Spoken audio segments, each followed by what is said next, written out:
Hello, my name is Angelo, and I am a passport brother who brought his fiancee from Vietnam to come live with him in the United States so that we can get married on a K-1 visa.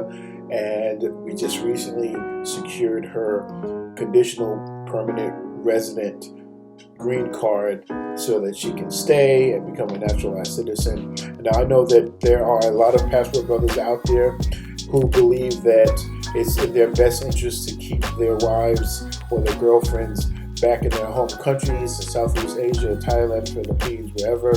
For me, that's not a very feasible long-term strategy because if you're not together, anything can happen. And the only way to really build a true relationship or marriage, in my opinion, is to do it under one roof. So my wife is here, and we've gone through the entire K-1 visa process, the change of status process, and a bunch of other things with the USCIS. If you want to go back and review some of my old videos, you will see the ups and downs of our 5-year chaotic, tumultuous process of getting her to the United States through the pandemic. It's crazy to go back and watch some of my old videos. However, I'm here today to talk about a video that I made a few weeks ago, and it was about our interview at the USCIS. This is for the adjustment of status interview.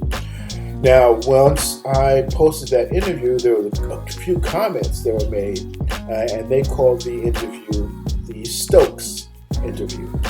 And I didn't know what a Stokes interview was. I know what the interviewer called it, but I had no idea what a Stokes interview was. So, like any good, curious person, I went out and I did some research and found out what it exactly is a Stokes interview, how that applied to me and my fiance or wife, and how we were actually able to overcome that, because it's a pretty big deal if your situation warrants a Stokes interview. I would go so far as to say that a Stokes interview is something you want to try to avoid at all costs. So I'm going to talk a little bit about the Stokes interview, but first I want to give you guys a brief overview of what exactly it is, and then give you some tips on how to survive the Stokes interview based on my personal experience and what my wife and I did at the interview. So first, let me tell you about what the Stokes interview actually is.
So now I'm hoping that you have a better understanding of what a Stokes interview is.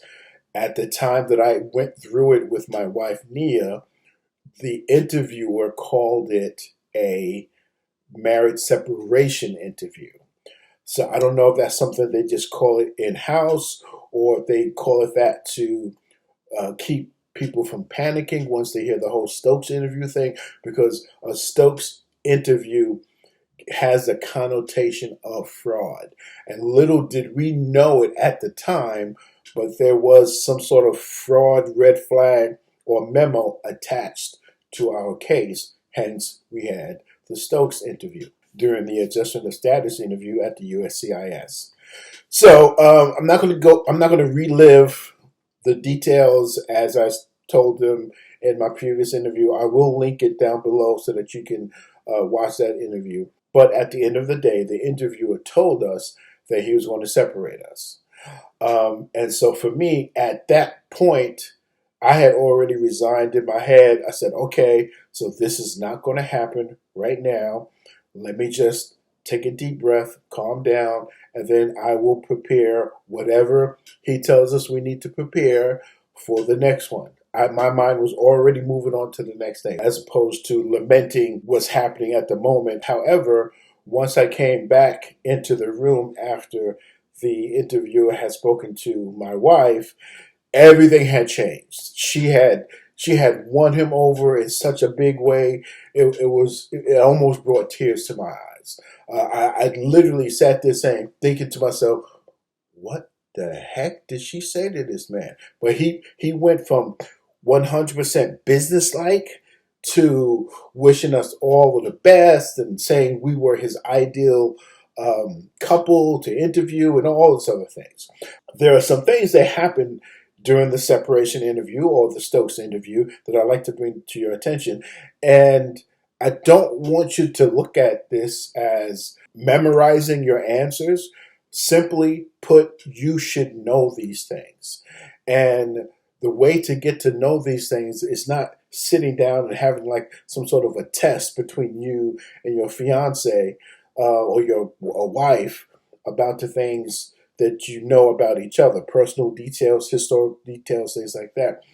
You really need to bring these things up on a regular basis. Because I never wanted our responses in front of anyone, not the USCIS interviewer and not the embassy interview that we had at the U.S. consulate in Vietnam. I never wanted our interview to seem contrived or forced or rehearsed or practiced. I want it to be, if you ask me a question, I'm going to answer that question, whether I know the answer or not, or whether you think I know the answer or not.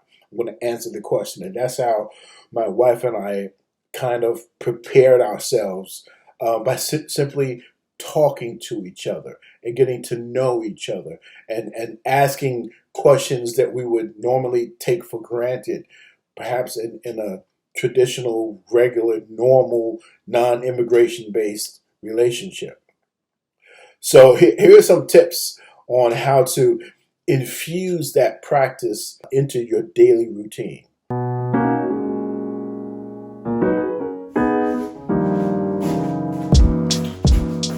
Quick question. Do you know what my favorite color is? Hey, do you know what my mother's first name is?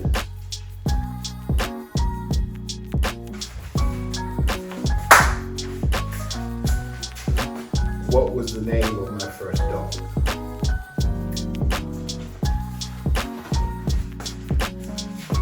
What's my oldest brother's name?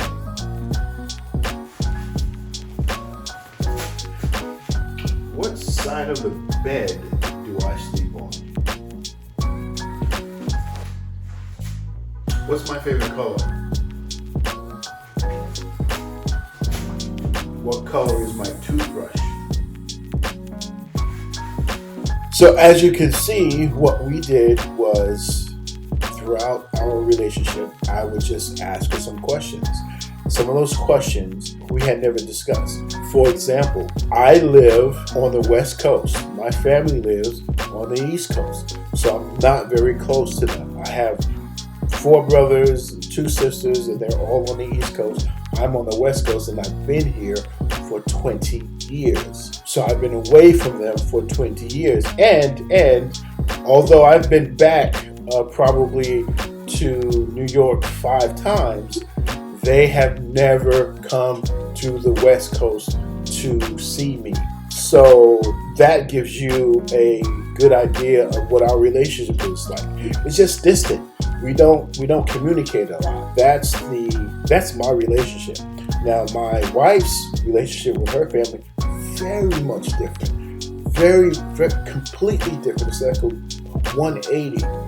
And that's the thing that I actually envied about her life, was her relationship with her family. Till this day, she talks to her sister every day. What do we talk about on a regular basis, on a normal basis? What situations just happen to come up? And a lot of these things about family, for me, don't come up because I really just don't talk about them. So one of the things that we planned when we went to our interviews was not to try to fabricate some advanced sense of family knowledge that doesn't exist. And that's a broad statement, but it's the more accurate statement versus, oh, he talks about his brothers and sisters all the time. That would not be the truth, because that would reveal itself to be a lie. So these are the things that we kind of prepared in advance, not practice, but we prepared. And we prepared by simply bringing these things up often. And ultimately, these folks are trained to see the truth. They're trained to spot deception. They're trained to spot rote memorization. They're trained to spot just all kinds of red flags and fraudulent behavior. And that's the last thing you want to do, is come across as someone who is fake because you don't know the answer. Never, ever, ever guess. So what you can do is just spend a few minutes every day just kind of going over certain questions. The Stokes interview is certainly something to avoid. And you can certainly avoid it if you speak to your spouse and just discuss things with them. Don't hold back. If it's in your mind, open it up for conversation, for debate, and move on. And that's the challenge with doing this, particularly from the K-1 visa side. The challenge with doing this remotely when the other person is in another country is that it will come across as rehearsed. So you don't want to do that. So it's always a lot better to do it in person. So I'm going to cut this off here. I got my tooth pulled yesterday, so all of this talking is starting to hurt. But I hope that this information about the Stokes interview is helpful to you, and I will see you in the next one. Peace out.